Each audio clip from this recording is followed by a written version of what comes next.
¿Qué hubo, raza? Yo soy Ernesto Ayala, and today is Thursday, September the 4th, and this is Aztlan Weekly. News from our camarada Scott Duncan desde Oakland, Califas. Over the weekend on Saturday, El Chicano Moratorium took over Oakland's International Boulevard con música, ranflas, and the message of Chicano pride and resistance. Lowriders lined the streets as activists, socialists, and cultural groups, including Speak Out Socialists and 67 Sueños, connected with the community.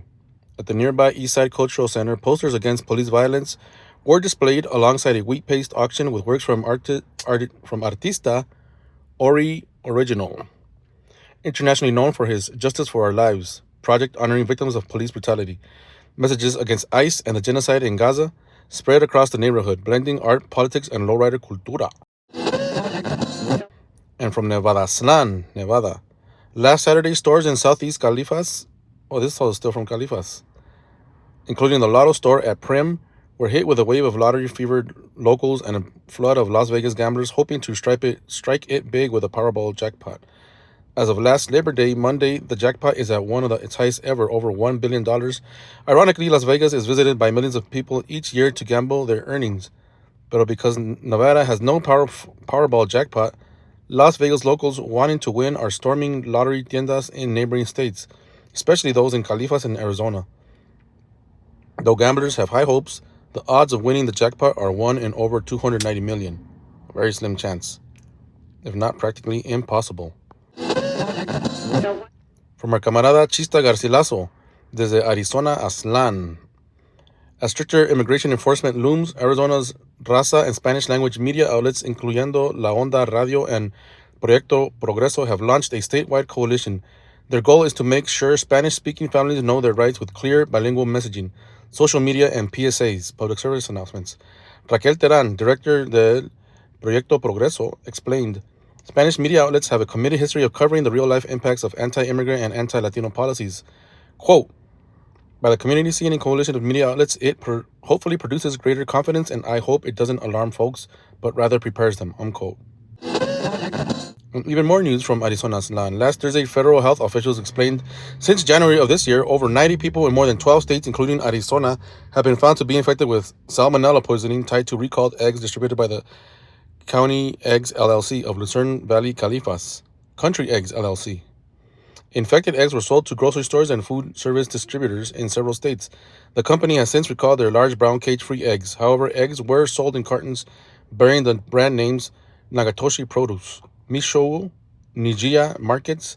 The cartons contain the code CA7695 and are marked with sell-by dates of July 1st. That's CA7695 and July 1st through September 16th. Consumers are advised to review egg cartons and dispose of any box bearing the code CA7695. Common symptoms of salmonella poisoning include dehydration, diarrhea, and fever higher than 102 degrees Fahrenheit, as well as vomiting and dizziness. If you suffer from any of these symptoms, we urge you to contact your physician or nearest urgent care or ER center as soon as possible. And from our camarada Robert Ramirez, desde Denver, Colorado, thousands marched this Labor Day denouncing Trompas and his policies, and many in Denver are still left wondering if there will be justice for the young black man shot and killed by Aurora police on Saturday.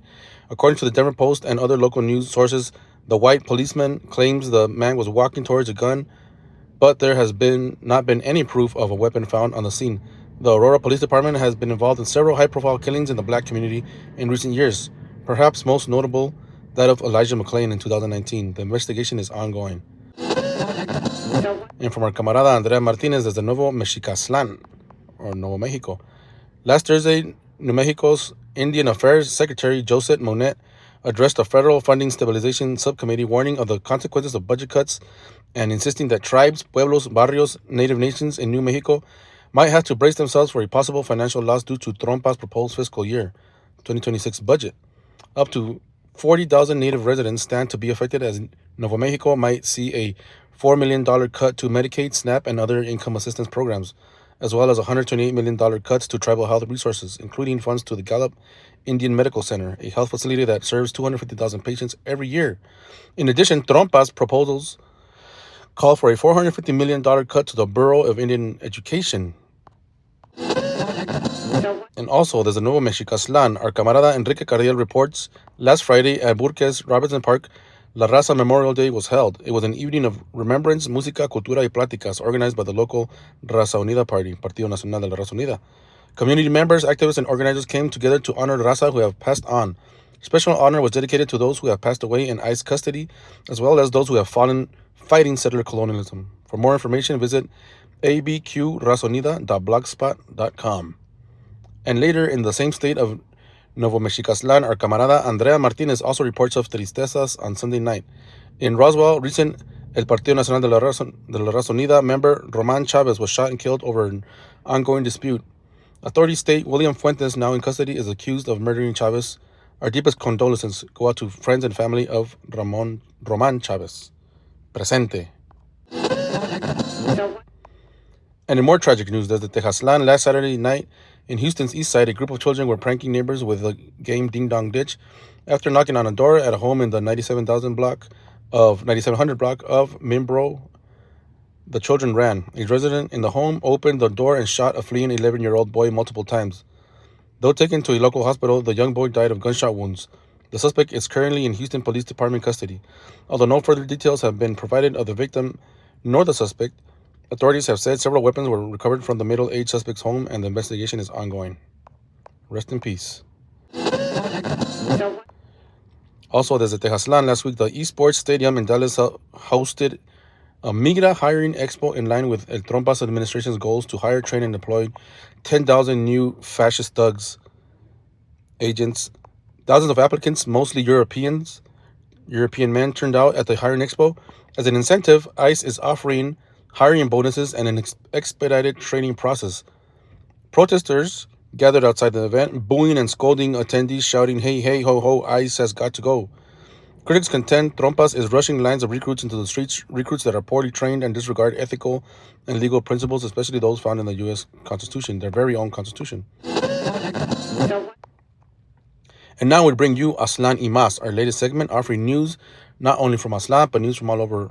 Porque, como dice el dicho, we bring Aztlan with us everywhere we go. Esto es Aztlan y Más. I'm Pauline Vidaña. Detroit's Wayne State is under fire. Yahoo News broke the story.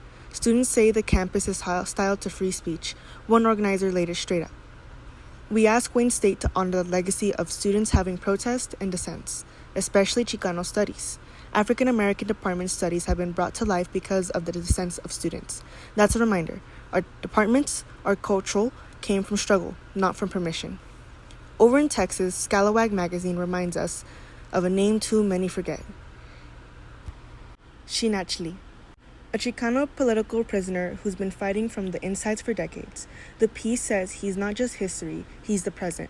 His life is proof of our war for liberation is still on, even behind bars. From Reuters, Mexico keeps pressing the U.S. to put money into Central America jobs, development, a real plan to slow down migration. Same demand we've been hearing for years. Deal with the roots, not just the border. In California, the Daily Wire reports a lawsuit against the state's new ethnic studies curriculum. The chant to Aztec deities has conservatives shook, calling it religion. But barrio kids know it's about the memory, about reclaiming what was stolen. And in this week in Arlington, Texas, no theory, no textbook, real life. Dallas Observer says that Brown Beret hit the street outside of ICE recruiting.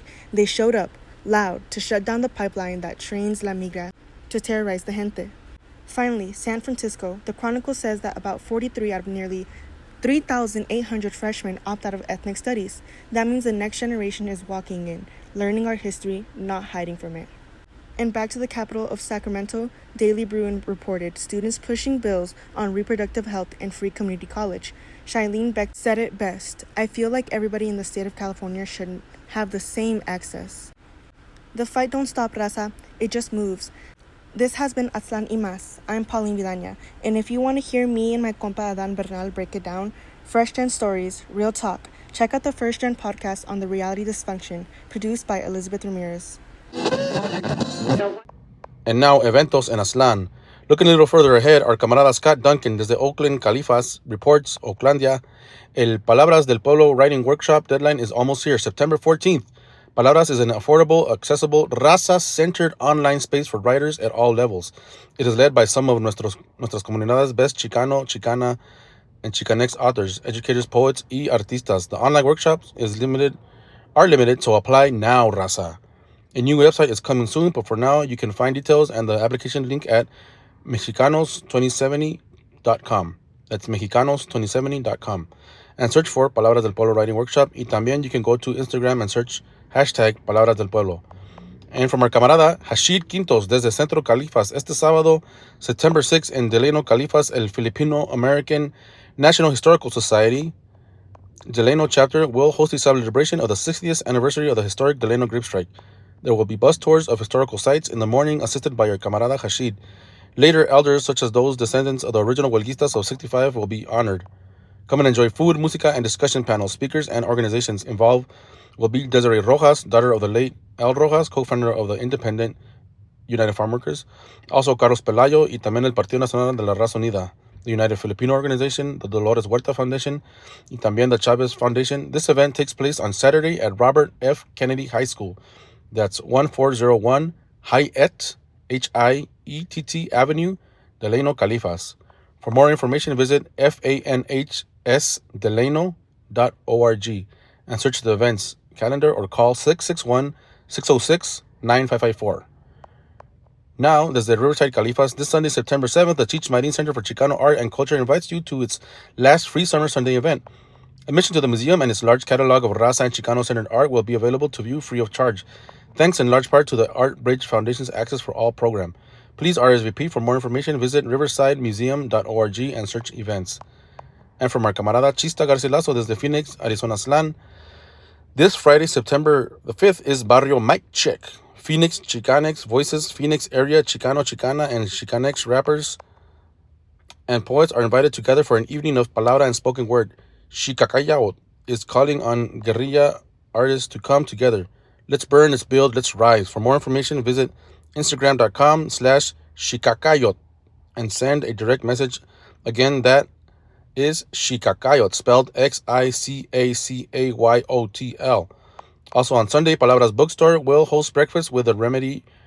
Palabras Bookstore asks you to join them for breakfast with Nika Sanchez of the Remedy from 9 a.m. till noon. She's got just what you need to start your day off right with breakfast burritos, bagel sandwiches, and breakfast tacos with vegan options. Entonces no se agüiten. Check out her Instagram for rotating weekly specials at The Remedy PHX. For more information, visit palabrasbookstore.com and search eventos. And ice out of the 818 here in your very own San Fernando Valley, a community defense rally and party. Saturday, September 6th, rally 10 a.m., gathering 11 a.m. to 1 p.m. in front of 8250 Balboa Place in Van Nuys. Speakers, free food and clothes, community resources, arts and crafts, and build community.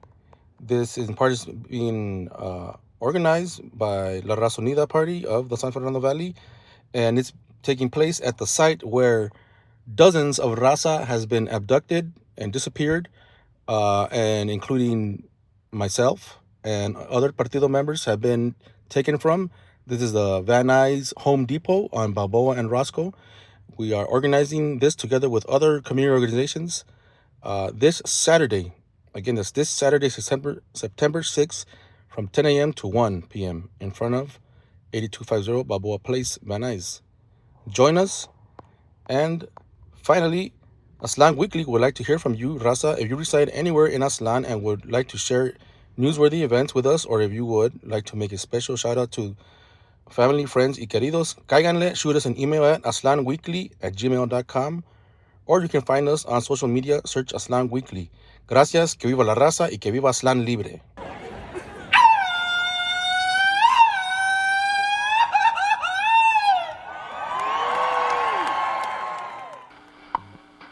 At the tone, 6 hours, 31 minutes, Coordinated Universal Time.